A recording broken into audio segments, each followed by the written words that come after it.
നമസ്കാരം, പ്രവാസികളെ ന്യൂസിലേക്ക് ഏവർക്കും സ്വാഗതം. ഇന്നത്തെ പ്രധാന വാർത്തകൾ. ഇറാനിൽ 5 ദിവസത്തെ താൽക്കാലിക വെടിനിർത്തൽ പ്രഖ്യാപിച്ച ട്രംപ്. ഇറാനിലെ ഊർജോൽപാദന കേന്ദ്രങ്ങൾക്കും പശ്ചാത്തല സൗകര്യങ്ങൾക്കും നേരെയുള്ള സൈനിക ആക്രമണങ്ങൾ 5 ദിവസത്തേക്ക് നിർത്തിവെക്കാൻ അമേരിക്കൻ പ്രസിഡന്റ് ഡൊണാൾഡ് ട്രംപ് ഉത്തരവിട്ടു. കഴിഞ്ഞ 2 ദിവസമായി ഇറാനുമായി നടത്തിയ ചർച്ചകൾ വളരെ ഫലപ്രദമാണെന്നും യുദ്ധത്തിന് ഒരു പൂർണ്ണ പരിഹാരം കാണാൻ സാധ്യതയുണ്ടെന്നും ട്രംപ് വ്യക്തമാക്കി. ഹോർമൂസ് കടലിടുക്ക് തുറന്നില്ലെങ്കിൽ 48 മണിക്കൂറിനുള്ളിൽ ഇറാന്റെ പവർ പ്ലാന്റുകൾ തകർക്കുമെന്ന് ട്രംപ് നേരത്തെ ഭീഷണിപ്പെടുത്തിയിരുന്നു. ഇതിൽ നിന്നുള്ള താൽക്കാലിക പിന്മാറ്റമായിട്ടാണ് പുതിയ പ്രഖ്യാപനം വിലയിരുത്തപ്പെടുന്നത്.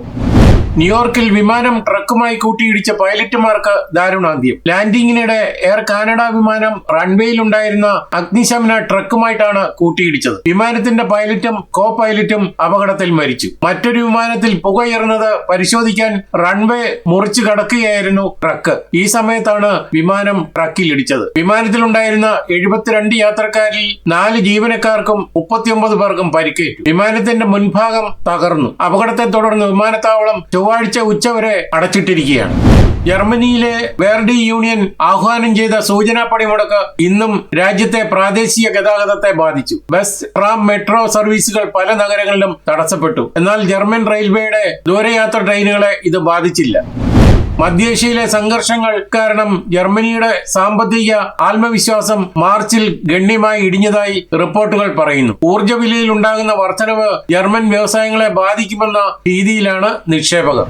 ജർമ്മനിയിലെ ഹെസൻ സംസ്ഥാനത്തിലെ സീഹൈം ജൂർഹൈം മുനിസിപ്പാലിറ്റിയിലെ വിദേശകാര്യ ഉപദേശ സമിതിയിലേക്ക്, അതായത് ഔസ്ലൻഡർ ബൈറാറ്റിൽ നടന്ന തെരഞ്ഞെടുപ്പിൽ മലയാളിയായ പ്രഭാമോഹന് ഉജ്ജ്വല വിജയം. ആകെ പോൾ ചെയ്ത വോട്ടുകളിൽ 22.21% വോട്ടുകൾ നേടി 7 അംഗങ്ങളിൽ 1ാം സ്ഥാനത്തെത്തിയാണ് അദ്ദേഹം നേട്ടം കൈവരിച്ചത്. കമ്പ്യൂട്ടർ എഞ്ചിനീയറായി ജോലി ചെയ്യുന്നതിനൊപ്പം വർഷങ്ങളായി പ്രാദേശിക വിവിധ സാമൂഹിക സാംസ്കാരിക പ്രവർത്തനങ്ങളിൽ സജീവമായി ഇടപെടുന്നതിന്റെ തെളിവാണ് ഈ വിജയം. ഇന്റഗ്രേഷൻ കമ്മീഷൻ മുൻ ഡെപ്യൂട്ടി ചെയർമാൻ എന്ന നിലയിൽ നിർണായക പങ്ക് വഹിച്ചിട്ടുണ്ട്. State international school friends association deputy ചെയർപേഴ്സണായും സ്കൂൾ പേരന്റ്സ് അസോസിയേഷൻ കോ ചെയർപേഴ്സണായും പ്രവർത്തിക്കുന്നു. പ്രാദേശിക സ്പോർട്സ് ക്ലബായ SG മാൽസിന്റെ ബോർഡ് മെമ്പറായും സേവനം അനുഷ്ഠിക്കുന്നു. ദീപയാണ് ഭാര്യ. മക്കൾ അനന്തു, അമ്മു.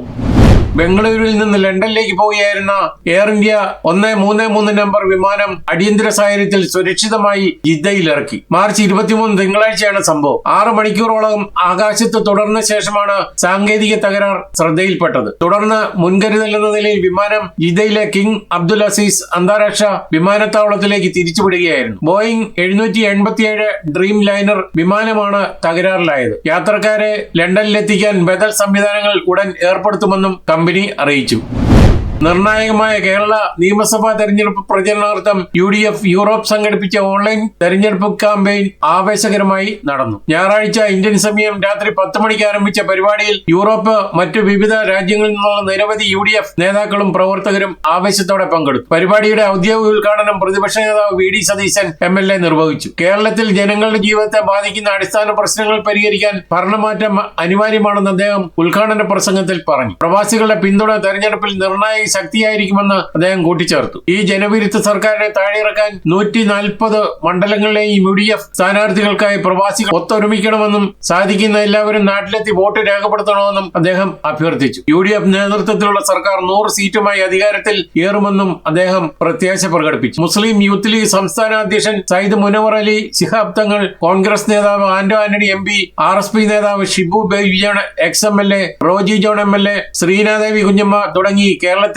പ്രമുഖ UDF നേതാക്കൾ പരിപാടിയിൽ പങ്കെടുത്ത് സംസാരിച്ചു. UDF യൂറോപ്പ് ചെയർമാൻ സിറോസ് ജോർജ് അധ്യക്ഷത വഹിച്ചു. UDF Europe convener Sunny Joseph സ്വാഗതം ആശംസിച്ചു. Vice chairman doctor Muhammad Ali Kunari, joint convener Tommy Thondankuzhi, Bobin Philip, Romy Kuriakose എന്നിവർ ഏകോപനം ഒരുക്കി. 100-ലധികം പേർ ഉദ്ഘാടന സമ്മേളനത്തിൽ പങ്കെടുത്തു.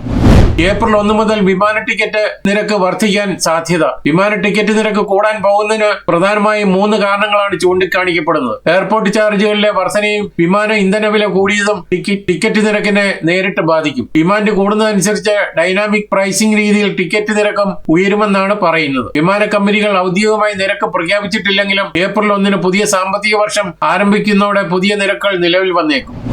യുദ്ധം മൂലമുള്ള പ്രത്യേക സാഹചര്യം കണക്കിലെടുത്ത് ആയിരങ്ങൾ പങ്കെടുക്കാറുള്ള പരമ്പരാഗത ഓശാന ഞായർ ഘോഷയാത്ര ഒഴിവാക്കാൻ ജെറുസലേമിലെ ലാറ്റിൻ പാത്രിയർക്കേറ്റ് തീരുമാനിച്ചു. ഒലിവുമലയിൽ നിന്നും ജെറുസലേമിലേക്കുള്ള പ്രദക്ഷിണത്തിനു പകരം നഗരത്തിനു വേണ്ടിയുള്ള പ്രത്യേക പ്രാർത്ഥന മറ്റൊരു സ്ഥലത്ത് നടത്തുമെന്നാണ് കർദിനാൾ പിസവെല്ല അറിയിച്ചത്.